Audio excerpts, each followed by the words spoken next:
There's a truth few people say out loud, but almost everyone has felt it at some point. The familiar begins to feel strange, even in your own home. The footsteps that used to be steady now feel slower. A single bowl in the sink, a towel draped over a chair can make an entire morning feel exhausting. Not because you don't want to clean, but because your hands aren't as nimble, your knees don't support you like they used to, and your back doesn't bend the way it did 10 years ago. You used to be the one who could tidy everything in a single afternoon. Now you stand in your home and quietly wonder, where do I even begin? And the most frightening part isn't the mess. It's the feeling of slowly becoming a stranger in your own space. When something as simple as folding a towel or wiping a table starts to feel like too much, you're not just facing clutter. You're facing a quiet sadness that whispers, am I slowly losing control over my life? Today's video on Senior Rise isn't just about cleaning. It's about helping you reconnect with a rhythm that feels familiar, gentle, and wise, a way of living that respects the body you have today. And by the time you finish watching, you may realize this. Sometimes, just one small shift is enough to help you step into the next morning with a little more hope. So stay with us until the very end. And if something speaks to your heart, please feel free to share it in the comments. If you're ready to turn heavy mornings into softer beginnings, hit subscribe to Senior Rise. Each week, we share simple ways to help you care for your home and the quiet peace within yourself. Tip 1. Celebrate what you've done. There's something curious that almost everyone has experienced. You spend the whole morning cleaning, folding blankets, washing dishes, wiping down surfaces, but instead of feeling light and accomplished, you find yourself staring at the closet you didn't get to and sighing, there's still so much left to do. It's not that you forgot what you already did. It's just that your mind keeps drifting toward the unfinished. And soon enough, that quiet sense of not enough creeps in, followed by a soft, invisible disappointment. One morning, 80-year-old Dorothy had cleaned almost her entire kitchen. She wiped the counters, watered the plants, polished the mirror. I dropped by and said, "The house looks wonderful, and I can tell you've done a lot today." She smiled, then gently glanced toward the hallway closet that hadn't been touched, and whispered, "I still haven't gotten to that one." In that moment, I didn't see someone lazy or procrastinating. I saw a woman who had worked hard, but had forgotten how to truly recognize her own effort. Have you ever felt that way? You do so much, and yet you spend the rest of the day blaming yourself for the one thing you didn't do. Before you even start cleaning, there's something more important than deciding what to wipe or fold. It's learning how to celebrate what you've already done. No fireworks needed. Just place your hand gently on the table after you've wiped it and let a small smile rise. After folding the towels, smooth the top one gently, as if to say, "Thank you, body, for what you managed today." One viewer once wrote to the channel, "Now I light a candle every time I finish doing the dishes. It's not for decoration. It's to remind myself that what I did matters." That little gesture, so small, yet it rewires your thinking. It helps you see the value in things that might otherwise feel routine. You don't have to wait until your entire house is spotless to feel proud. You can feel it right now, simply because you did something today. Try it. If you wipe down a table or straighten a cushion, don't rush to the next task. Pause for a moment, smile, and say to yourself, "That's enough for today." Tip 2. Start with one gentle corner. Once you've learned how to acknowledge what you've already done, there will come a moment When you quietly ask yourself, so, where should I begin today? You look around, the living room, the kitchen, the bedroom, stacks of papers. Everything seems to call out at once, and suddenly, you just want to sit down. That's exactly what happened to Marion, 76, living alone in Florida. Her husband had passed 4 years ago, and the house had remained mostly the same, except quieter and more cluttered with each passing month. One evening, she called her niece, her voice trembling. "Every time I try to clean, it feels like everything's messy all at once. I get tired before I even begin." Her niece replied with just one gentle sentence. "Then why don't you just pick one small corner?" The next morning, Marion did exactly that. She didn't choose the whole kitchen, just the far end of the dining table, a tablecloth, a flower vase, and a few tiny crumbs. She wiped the surface slowly, rearranged the salt and pepper shakers, then lit a scented candle her husband had once given her. Afterwards, she sat down and sent a text. "I just reclaimed one little corner of the house and one little corner of peace inside me. Does that feel meaningful to you? It doesn't have to be a whole room. It doesn't have to be a full cleaning session. Just one corner, one chair, one drawer." Starting back with a small corner isn't about cleverness. It's about wisdom, because it gives you an early win. It doesn't pressure you to finish.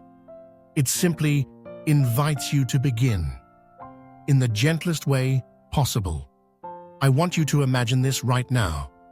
Glance to your right or to your left. Is there a corner that's quietly waiting for you to notice it?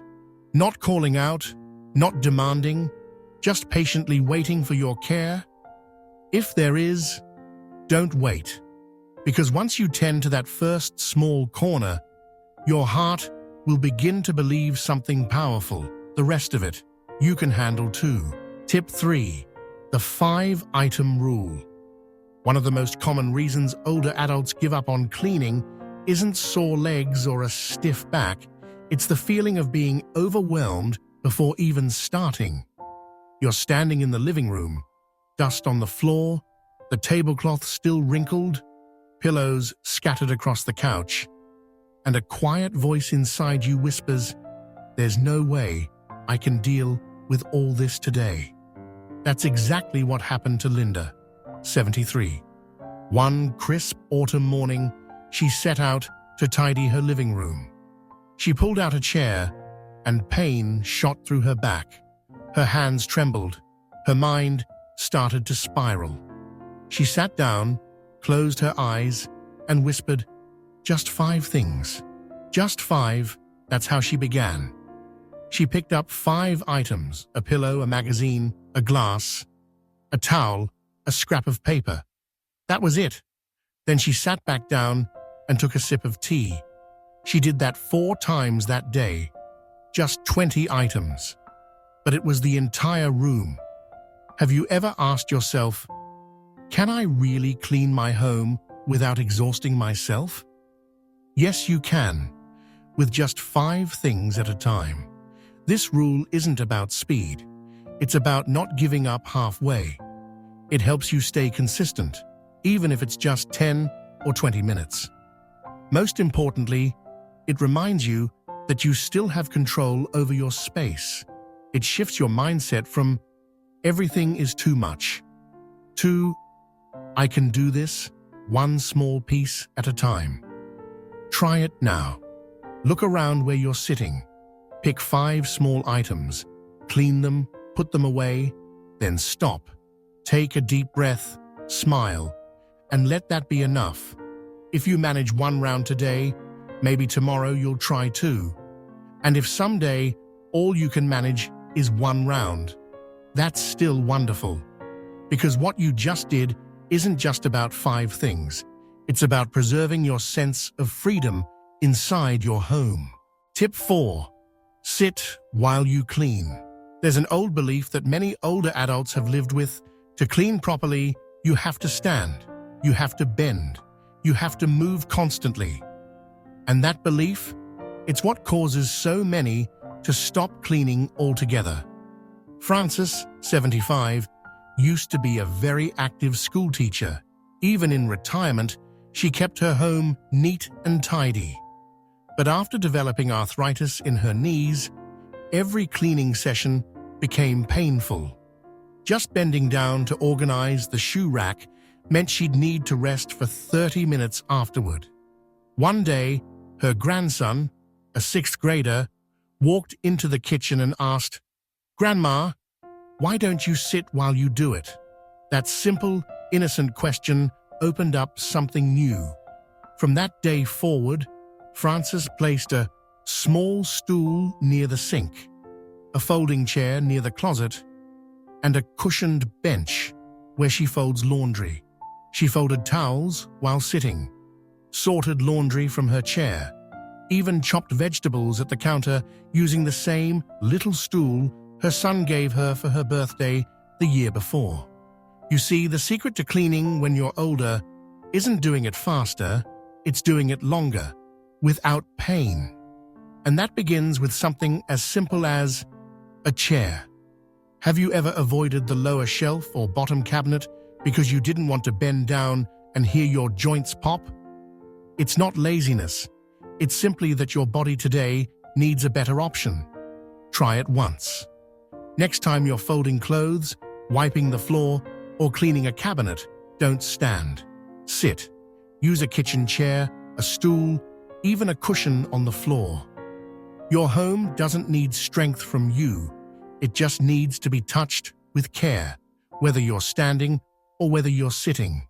Frances once said something I'll never forget. "I'm not trying to have the cleanest house in the fastest time.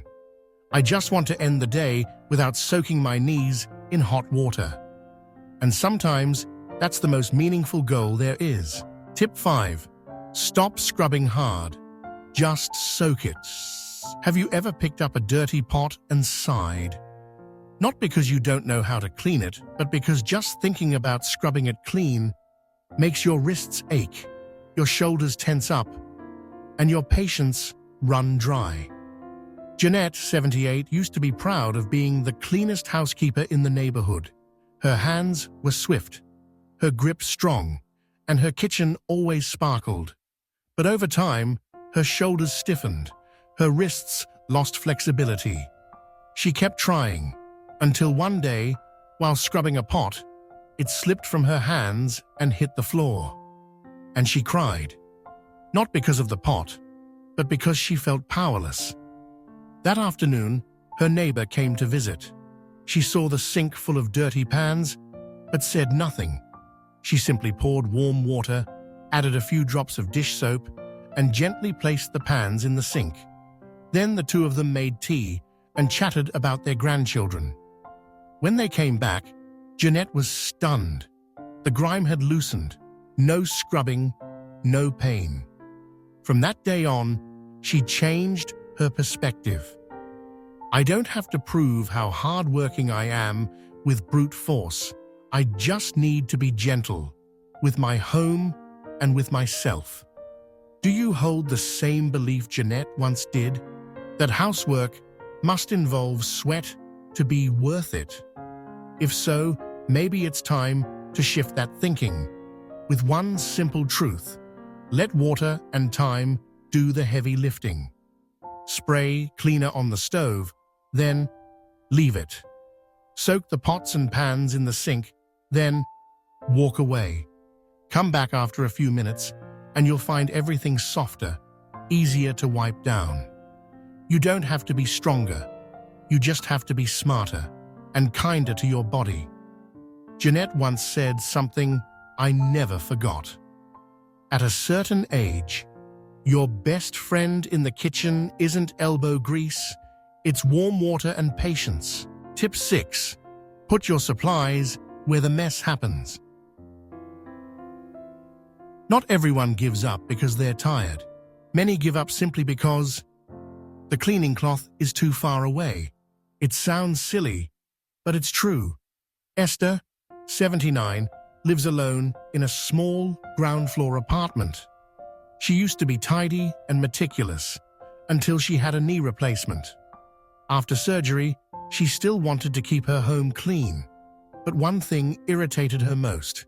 Every time I wanted to wipe a water spot on the table, I had to get up, walk to the laundry room, bend down to get a cloth, and most of the time, she just didn't. Not because she was lazy, but because too many small obstacles stood in the way.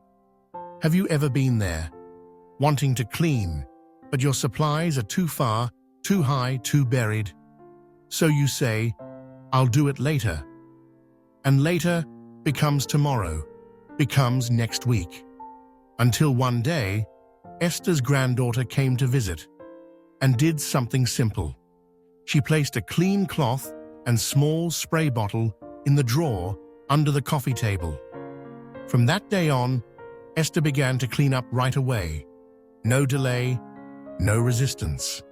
Because everything was where she needed it.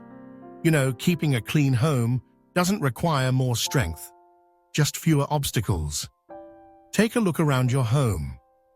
Is the spray bottle always stored on the highest shelf? Is the cloth always tucked deep inside a drawer? If so, bring them out into view, within reach. A cloth in your nightstand drawer, a spray bottle under the sink, a mini broom behind the kitchen door. It doesn't have to look pretty, it just has to be within arm's reach. Because when your supplies are in the right place, cleaning stops being a chore and becomes a simple act, like folding a blanket or turning off a light. Esther once said, "I'm not trying to do more, I'm just making it easier for cleaning to happen." And that, sometimes, is the secret to a home that stays clean and a heart that stays light. Tip 7. Reset your evening for a peaceful morning. Not everyone likes tidying up at night, especially after a long day, when the body is tired and the mind just wants to lie down and forget everything. But there's a quiet little secret that many peaceful seniors often share. A calm morning always begins the night before. Teresa, 82 years old, lives a very quiet life. No fuss, no extravagance. But every time someone walks into her home, they say, "How is your home always so serene?" People assume she must have a housekeeper. But no, her secret lies in one simple nightly habit, something she lovingly calls a good night wish for the home. Before bed, she doesn't clean the whole living room. She just does a few small things, folds the throw blanket on the sofa, washes her last cup of tea, places the remote back where it belongs, fluffs the pillow where she usually reads. It all takes less than 3 minutes. But the next morning, when sunlight filters through the curtains, everything in the house seems to whisper, "Good morning, we're ready." Have you ever woken up feeling drained just by looking at the mess left from last night? That heavy feeling, like you're already a step behind? If so, try resetting. With a gentler night, you don't have to tidy the whole room. Just choose one small action, like placing your slippers neatly by the bed, wiping down your bedside table, closing the book you left open. That's all it takes. And the next morning, you'll enter your day with a sense of welcome, rather than being pushed forward.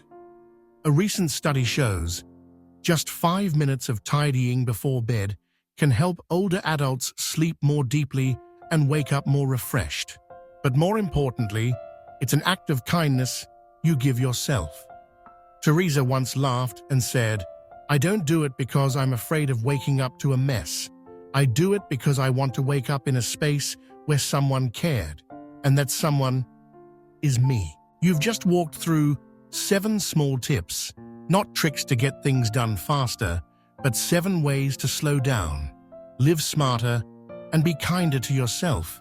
You might not remember every detail, but if only one thing stays with you, let it be this truth.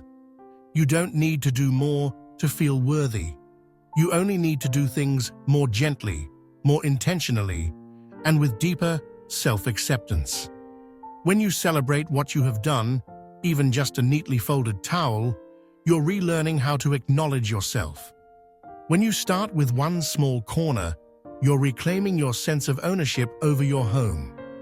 When you choose to tidy just 5 items and then rest, you're choosing sustainability over burnout. When you sit down to fold the laundry, you're telling your body, I still have value, even when I move slowly. And when you place a cloth exactly where it belongs, or reset the evening so your morning feels lighter, you're not just taking care of your home, you're tending to your spirit. Can you see it? Sometimes, what you need isn't more strength.